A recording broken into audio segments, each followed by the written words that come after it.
नमस्कार, मेरा नाम मुर्शिद करीम। मैं आपको बता दूं, कल देश के प्रधानमंत्री सीबीएसई बोर्ड की परीक्षा को लेकर, सीबीएसई बोर्ड यानी 12वीं क्लास की परीक्षा को लेकर एक बैठक बुलाया, बड़े लेवल की बैठक। उस बैठक में देश के गृह मंत्री अमित शाह भी शामिल थे। उस बैठक में देश के रेलवे मंत्री पीयूष गोयल भी शामिल थे। उस बैठक में रक्षा मंत्री राजनाथ सिंह भी बैठक में शामिल थे और कई मंत्री, वित्त मंत्री सीतारमन भी वहाँ पे मौजूद थी और भी कई आला मिनिस्टर वहाँ पे मौजूद थे। उस बैठक में ये निर्णय लिया गया था कि सीबीएसई की 12वीं क्लास का बोर्ड नहीं होगा, बोर्ड की एग्ज़ाम नहीं होगी, और ये क्लियर कर दिया देश के प्रधानमंत्री। उसके बाद राज्यों ने भी अपने अपने राज्यों में जो 12वीं क्लास की एग्ज़ाम होनी थी, है ना, उन्हें कैंसिल करना शुरू कर दिया है। पहले जानते हैं कि मध्य प्रदेश के मुख्यमंत्री प्रधानमंत्री के डिसीजन के बाद क्या डिसीजन लिया, हम उनसे सुनते हैं। उसके बाद जानेंगे दिल्ली के उप मुख्यमंत्री क्या कह रहे हैं, कैसे स्वागत किया देश के प्रधानमंत्री को इस निर्णय को लेकर, वो भी सुनेंगे। उसके बाद जानेंगे कि राजस्थान के शिक्षा मंत्री ने राजस्थान बोर्ड के एग्ज़ाम कैंसिल करने को लेकर क्या कहा। उसके बाद महाराष्ट्र हालांकि अभी डिसीजन ले रहा है कि महाराष्ट्र सोच रहा है क्या करूं या ना करूं।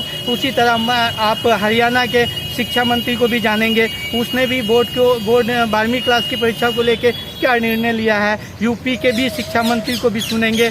आइए पहले सुन लेते हैं इन लोगों को, उसके बाद हम आपको बताते हैं।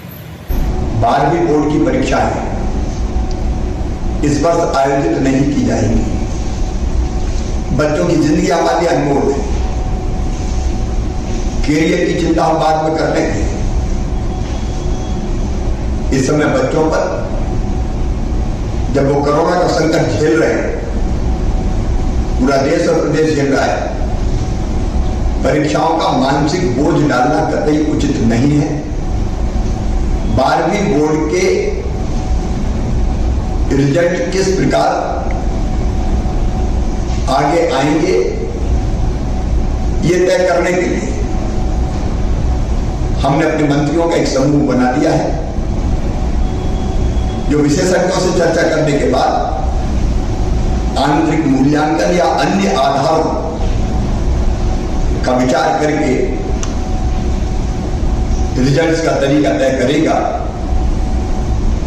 10वीं बोर्ड की परीक्षाएं हमने पहले ही ना कराने का फैसला लिया था।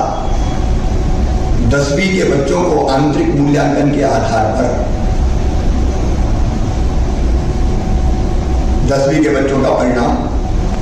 करोड़ बच्चे इस बात से दुखी थे कि उनकी 12वीं की क्लास लगातार खिंचती जा रही है, वो खत्म होने का नाम नहीं ले रही। दूसरी तरफ उनके मन में ये भी था कि अब हम आगे की पढ़ाई कैसे करेंगे जब 12वीं खत्म नहीं होगी, और अगर परीक्षा देने के लिए बाध्य किया जाएगा तो उसका नुकसान यह है कि आज जिस तरह से देश में कोरोना बढ़ रहा है। माननीय प्रधानमंत्री जी के फैसले के समर्थन में 12 की एग्जामिनेशन जो परीक्षा 1 जुलाई से हम लेने वाले थे, वो हमने रद्द कर दी है। और जो गाइडलाइन है, we will wait for centrals guideline. वो गाइडलाइन आने के बाद हम फॉलो करेंगे, और वैसे ही गुजरात में गुजरात बोर्ड वो गाइडलाइन के अनुसार ही कार्यवाही करेंगे। आज माननीय प्रधानमंत्री जी ने जो 12वीं के पेपर हैं उनके बारे में सारी जानकारी देश की लेके, और सब जो शिक्षा मंत्री थे उनके सुझाव लेके और सारी बैठक करने के बाद आज उन्होंने जो पेपर थे वो कैंसिल कर दिए। कोरोना की सारी स्थिति को देखते, बच्चों के स्वास्थ्य की चिंता करते उन्होंने 12वीं का पेपर स्थगित कर दिया। डिग्री कॉलेज के संदर्भ में हमको उच्च शिक्षा भी, क्योंकि मेरे पास में ही है, हम लोग निर्णय के अंतिम दौर पर पहुंच रहे हैं कि हमें क्या करना चाहिए। पिछली बार हमने उनको प्रोन्नत किया था प्रथम वर्ष में, जो स्नातक परीक्षा थी और स्नातकोत्तर परीक्षाएं थी। इस बार हमें क्या करना है, उसका आधार क्या होगा, ये भी हम लोग जल्द ही उच्च स्तरीय बैठक के बाद, जो हमारी कोरोना की संक्रमण की स्थिति है, हालांकि उत्तर प्रदेश की स्थिति अन्य प्रदेशों से काफ़ी भिन्न दिखाई। जैसा कि आपने सुना, राज्यों के शिक्षा मंत्री ने क्या कहा कल, जब देश के प्रधानमंत्री ने ये ऐलान कर दिया कि सीबीएसई बोर्ड की 12वीं क्लास की परीक्षा नहीं होगी। उसके बाद राज्यों ने भी अपना निर्णय देना शुरू कर दिया। अब सवाल एक है हमारा, सब खुश है, सारे राज्य के शिक्षा मंत्री खुश है, लगभग सारे स्टूडेंट खुश है, लगभग स्कूल के जितने भी प्रिंसिपल है सब खुश है, मैं भी खुश हूँ। लेकिन एक सवाल ये है कि एग्ज़ाम का रिजल्ट किस कदर आएगा। ठीक है, देश के प्रधानमंत्री ने कहा कि एग्ज़ाम का रिजल्ट तय सीमा पे ही होगी।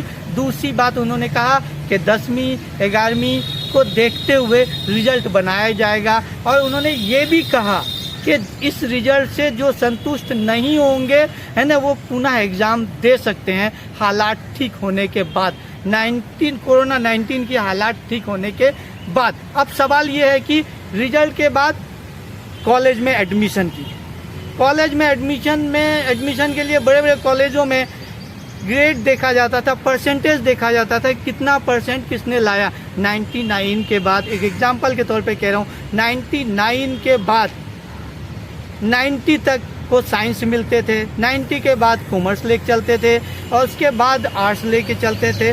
जिनका कॉलेज में एडमिशन नहीं हुआ वो मतलब दूसरे कॉलेज से, छोटे कॉलेज से, या फिर क्या कहते हैं उसको, डिस्टेंस एजुकेशन से अपना ग्रेजुएशन में एडमिशन लेते थे। लेकिन यहाँ बताया गया है कि इससे आप मार्क्स कैसे आएगा और एडमिशन किस तरीके से होगी, ये एक सवाल है। दूसरा सवाल है कि उन्होंने कहा कि एग्ज़ाम के बाद अगर रिजल्ट के बाद संतुष्ट नहीं है जो विद्यार्थी, वो एग्ज़ाम दे सकते हैं। ठीक, एग्ज़ाम दे दिया जाएगा, एग्ज़ाम के बाद जो रिजल्ट आएगी तो एडमिशन का क्या होगा। रिजल्ट आते ही एडमिशन शुरू हो जाएगा, लेकिन बताया कि जो संतुष्ट नहीं वो एग्ज़ाम देगा, उनका एग्ज़ाम कब होगी और फिर उसका रिजल्ट कब आएगा, देखना यही है। तब तक देखते रहिए आप, फिर हम आएंगे कोई नई खबर के साथ।